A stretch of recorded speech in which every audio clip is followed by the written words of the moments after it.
ಮಗಳು. ಈ ಅಣ್ಣನ ಕೈಯಲ್ಲಿದೆ ನಮ್ಮ ಸುಖ ದುಃಖಗಳು.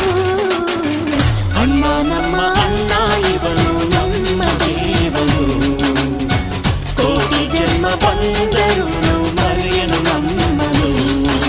ತಿಂಗಳ ಬೆಳಕಿನ ಅಂಗಳದಲ್ಲಿ ಅರಳಿದೆ ಪ್ರೀತಿಯ ಸಂಚಾರ.